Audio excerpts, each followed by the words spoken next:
আয় আজ আমার সব ক্ষুধা তুই মিটাবি।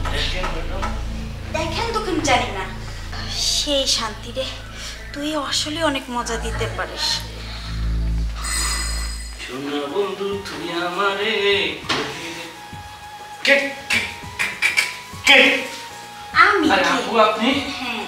আপনি কি ব্যাপার, আপনি এইভাবে জড়িয়ে ধরলেন কেন? ভাল লাগছে তোকে? আপনি সরে ধরেন আপু। কেন? দেখেন আপনি যদি জানতে পারে তাহলে আমার এই বাসা থেকে তাড়িয়ে দিবে। আপনি আমাকে এই সুযোগটুকু করবেন না, কারণ আমাকে এই চাকরিটা রাখতে হবে। তোর চাকরিও থাকবে, আরো বেতনও বাড়বে। আমি আমার বোনকে বলে বেতন বাড়াই দেবো, আর এখন আমার ছোট বোন বাসায় নেই। তোদের সমস্যা কি হয়েছে? এগুলো কি বলতেছেন আপু? এটা ঠিক না। দেখেন এই যে এই এলাকার চেয়ারম্যান সাহেবের স্ত্রী হলেন আপনার বোন, অনেক প্রভাবশালী এবং নামি দামি। দেখেন তাদের কানে যদি যায় এই কথাটা আরো যদি জানাজানি হয়, আপনার মান সম্মান কোথায় থাকবে, আর আমার মান সম্মান কোথায় থাকবে, আর ওদের মান সম্মান কোথায় থাকবে বলেন? আরে তোর এগুলো নিয়ে ভাবতে হবে না, এগুলো চিন্তা আমার। আর তুই জানোস আজকে অনেক দিন যাবত আমার স্বামী নেই, তো আমার তো মনে একটা ক্ষুধা আছে, আর তোর দিকে আমার অনেক আগে থেকেই নজর। এই জন্য আমি চাই সেই নজরটা তোর দিক থেকে কাটাই নিতে। মানে বুঝোস না, আমার যে ক্ষুধাটা আছে ওইটা তোকে দিয়ে মিটাবো। আচ্ছা, আর যদি তুই আমার এই ক্ষুধা না মিটাস, তাহলে আজকেই তোকে আমার বোনকে বলে বাড়ি থেকে বের করে দিব। না ম্যাডাম, এই কাজ করবেন না, তাহলে আমি না খেয়ে মরে দেবো। তাহলে আপনি যেটা বলবেন আমি এটাই রাজি আছি। এই তো লাইনে আসছো, তাহলে এত দেরি করলা কেন? এত কোড়ায় পেশায় কথা বলার দরকার ছিল না। সোজা আঙ্গুলে ঘি না উঠলে আঙ্গুল বেঁকা করতে, এটাই জানা কথা। তাহলে আমার কথায় তুমি রাজি? হ্যাঁ আমি রাজি। আচ্ছা তাহলে চলো।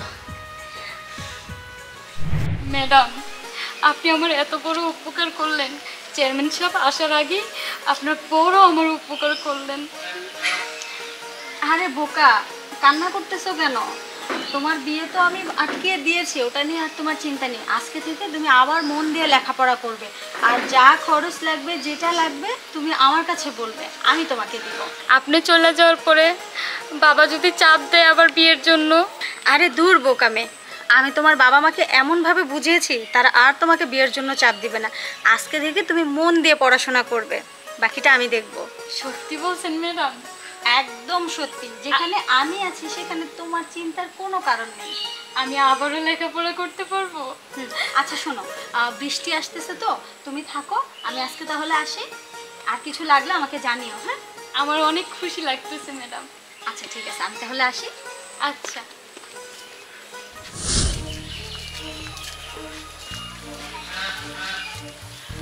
আরে তুই, আপনি ইসুক না?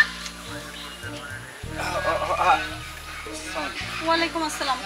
এখানে দাঁড়িয়ে আপনি কি করতেছিলেন? না মানে এমনি এমনি একজন আসবে তো, তার জন্য অপেক্ষা করতেছি। তা ভালো আছেন? হ্যাঁ আমি ভালো আছি, কিন্তু চেয়ারম্যান সাহেব ভালো আছে না? হ্যাঁ সবাই ভালো আছে, কিন্তু আমি আপনার হাতে কিছু একটা দেখলাম। না না নাই তো, নাই। ওই যে ওই হাতে। এই আছে, এই আছে। আচ্ছা যাই হোক, যেটা দেখার আমি দেখে ফেলছি। এখন কথা হচ্ছে, আপনার স্ত্রী আছে, সন্তান আছে, আপনার তাদের কথা ভাবা উচিত। তাদের ভবিষ্যৎ অন্ধকার হয়ে যাবে আপনি যদি এসব করেন। এই যে আপনার হাতে নেশার কিছু একটা আমি দেখছি, তো এইটা যে করেন, স্ত্রীকে ঠিকমতো খরচ দেন না, বাসায় বাজার দেন না, সন্তানদের লেখাপড়া, তাদের দেখাশোনা কে করবে? আপনি যদি এভাবে নিজেকে শেষ করেন, তারাও তো শেষ হয়ে যাবে একটা সময়। তখন আসলে ওইসে কি ম্যাডাম, ওই আমি কোনো নেশা পানি করি না। ওই খাওয়ার মধ্যে একটু ওই যে সবজিটাই খাই, আর কিছু না। মানে গাছের পাতা। চুপ! আপনার লজ্জা করে না এই সমস্ত কথা বলতে? আরে সেদিনও আপনার বউ আমার বাসায় বিচার নিয়ে গেছে যে আপনি নাকি এইসব নেশা পানি করেন, কিন্তু আমি বিশ্বাস করিনি। আজকে নিজের চোখে দেখে তো এখন বিশ্বাস হলো। যাই হোক, আজকের পর থেকে আর এসব করবেন না, স্ত্রী সন্তানের খেয়াল রাখবেন। ঠিক আছে, খাই একটু গাছের পাতা, তা নিয়ে আবার এত কথা। চেয়ারম্যানের বউ আছে এলাকা জ্ঞান দিবেন নিয়ে কি কম করার কিছু নাই। ভালো কথাই তো কইছে। আজকে খামো, এরপরে খামো না।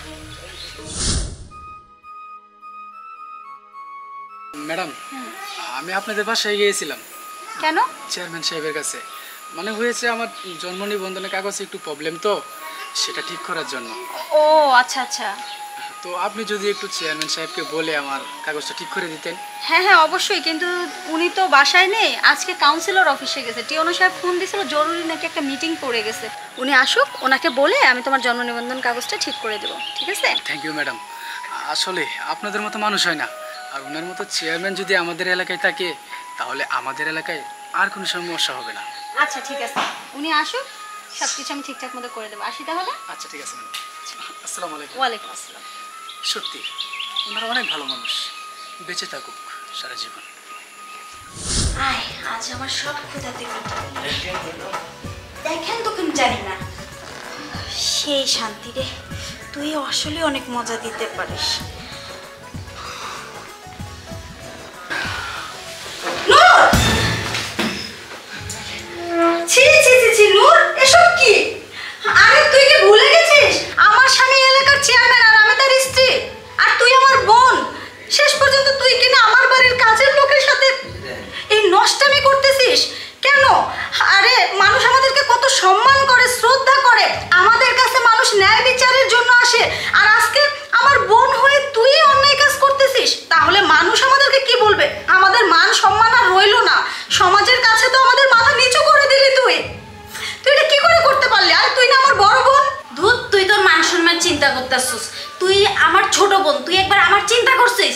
আজকে আমার স্বামী কতদিন হয়েছে মারা গেছে, আমার কি আর একটা মনের খিদা নাই? তুই তো ছোট বোন, তুই তো আমার জন্য একটা ব্যবস্থা করতে পারতিস, সেটা তো করস নাই। এই জন্য আমারটা আমারই করে নিতে হয়েছে।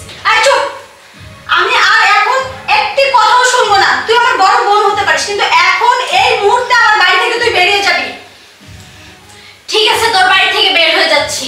হ্যাঁ যা, চলে যা, এক্ষুনি চলে যা। গেলাম তাহলে। আর তুই তুই এখানে দাঁড়িয়ে কি করছিস? যা, তুই বেরো আমার বাড়ি থেকে। আপু আমার ক্ষমা করে দেন আপু। কোনো ক্ষমা হবে না, বেরো। আপু আমার বাড়িতে কোনো কাজের লোক লাগবে না, বেরিয়ে যা, বেরিয়ে যা বলছি।